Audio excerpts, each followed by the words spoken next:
नमस्कार लाडक्या बहिणींनो आणि ज्येष्ठ नागरिकांनो, जर तुम्ही एसटीने प्रवास करत असाल तर हा व्हिडिओ तुमच्यासाठी आयुष्य बदलणारा ठरू शकतो। एसटीतील तुमचं हाफ तिकीट आता कायमचं बंद होणार आहे। हो, तुम्ही बरोबर ऐकलत, पण घाबरू नका। सरकारने ही सवलत बंद केलेली नाहीये, तर सवलत मिळवण्याची पद्धत पूर्णपणे बदलली आहे। आता खिशात सुट्टे पैसे आणि हातात कागदी तिकीट घेऊन फिरण्याचे दिवस संपलेत। जर तुमच्याकडे हे एक कार्ड नसेल तर तुम्हाला बसमध्ये पूर्ण तिकीट काढावे लागू शकते। आजच्या या व्हिडिओमध्ये आपण पाहणार आहोत की प्रताप सरनाईक यांनी कोणती मोठी घोषणा केली आहे, ते स्मार्ट कार्ड नेमकं काय आहे आणि सर्वात महत्त्वाचं म्हणजे तुमच्या हक्काची 50% सवलत वाचवण्यासाठी तुम्हाला नक्की काय करावं लागणार आहे। व्हिडिओ शेवटपर्यंत पहा, कारण शेवटी मी एक अशी गुपित गोष्ट सांगणार आहे ज्याशिवाय तुमचं कार्ड रिजेक्ट होऊ शकतं। आता महाराष्ट्र राज्य मार्ग परिवहन महामंडळ म्हणजेच MSRTC आता हायटेक होत आहे। मित्रांनो, नॅशनल कॉमन मोबिलिटी कार्ड म्हणजेच NCMC आता अनिवार्य करण्यात आले आहे। हे का केले जात आहे, या कार्डचा नेमका वापर कशा प्रकारे करायचा आहे, हे कार्ड कशा प्रकारे आपल्याला सोयीस्कर ठरणार आहे, सविस्तर माहिती आपण या व्हिडिओद्वारे पाहणार आहोत, त्यामुळे व्हिडिओ शेवटपर्यंत बघा। पहिला मुद्दा म्हणजे पारदर्शकता। सवलतीचा गैरवापर रोखण्यासाठी NCMC म्हणजेच नॅशनल कॉमन मोबिलिटी कार्ड अनिवार्य करण्यात आलेला आहे। दुसरा मुद्दा म्हणजे कॅशलेस व्यवहार।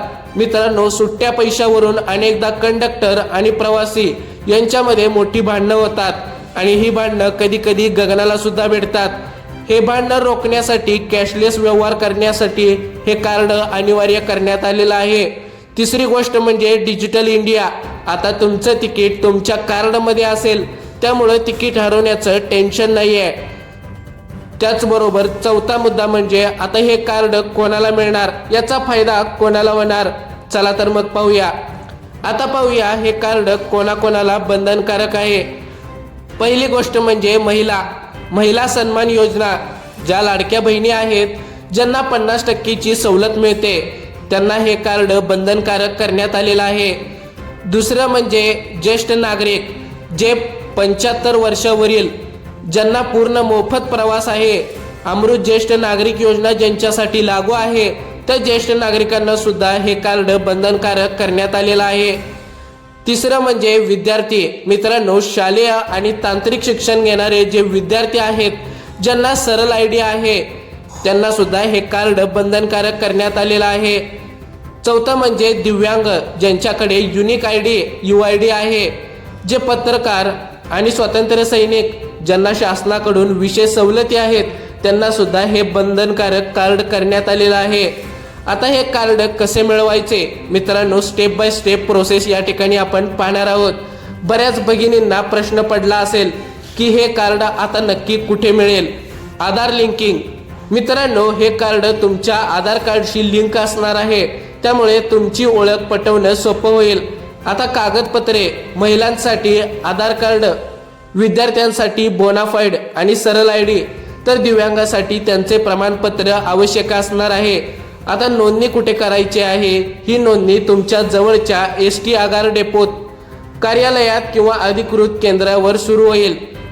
Bank tie up. ST महामंडळाने यासाठी NSDL पेमेंट्स बँक आणि इविक्स टेक्नॉलॉजिक्स यांच्याशी करार केला आहे, त्यामुळे हे कार्ड एका बँक कार्डासारखेच काम करेल।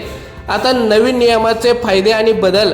आता सर्वात मोठा प्रश्न, जुन्या पद्धतीचं काय होणार।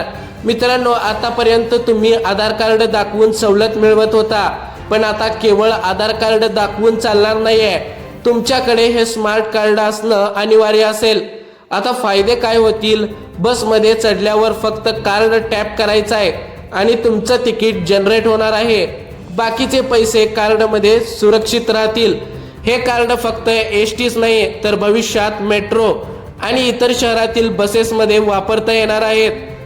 मित्रांनो, आता वळूया त्या गोष्टीकडे जी मी तुम्हाला सुरुवातीला सांगितली होती, सावधान। अनेक लोक विचार करत आहेत की जुन्या पासेसवर किंवा फक्त कागदपत्रांवर प्रवास सुरू राहील, पण लक्षात घ्या, सरकारने या प्रक्रियेत पूर्णपणे डिजिटल सक्ती करण्याचे संकेत दिले आहेत. जर तुम्ही वेळेत हे स्मार्ट कार्ड काढले नाहीये तर कंडक्टर तुम्हाला सवलत देण्यास नकार देऊ शकतो आणि तुम्हाला पूर्ण तिकीट काढावे लागू शकते, म्हणजेच फुल तिकीट. दुसरी महत्त्वाची गोष्ट म्हणजे हे कार्ड आधार कार्डशी लिंक असल्यामुळे एकाच कार्डवर 2 व्यक्ती प्रवास करू शकणार नाहीयेत. यामुळे होणारी फसवणूक पूर्णपणे थांबणार आहे.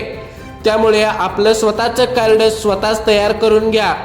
आता मित्रांनो, वरील सर्व गोष्टी पाहता लाडक्या बहिणींनो आणि बांधवांनो, एसटीचा हा निर्णय आपल्याला सोयीसाठी आहे. सुरुवातीला थोडा त्रास वाटेल, पण एकदा कार्ड हातात आलं की तुमचा प्रवास अतिशय चांगल्या प्रकारे होणार आहे.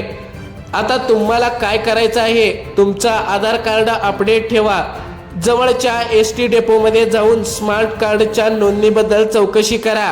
कागदपत्रांची पूर्तता करून आपले कार्ड वेळेत मिळवा. तुमच्या मनात काही शंका असतील तर कमेंटमध्ये नक्कीच सांगा. मी प्रत्येक प्रश्नाचं उत्तर देण्याचा प्रयत्न करेन आणि हा व्हिडिओ आपल्या सर्व नातेवाईकांपर्यंत आणि विशेषतः लाडक्या बहिणींपर्यंत शेअर करा, जे अर्ध तिकिटावरती आपला बसचा प्रवास करतात. विशेषतः त्यांना तर हा व्हिडिओ नक्की शेअर करा, जेणेकरून कोणाचीही एसटी सवलत चुकणार नाहीये आणि फुल तिकीट काढावं लागणार नाहीये.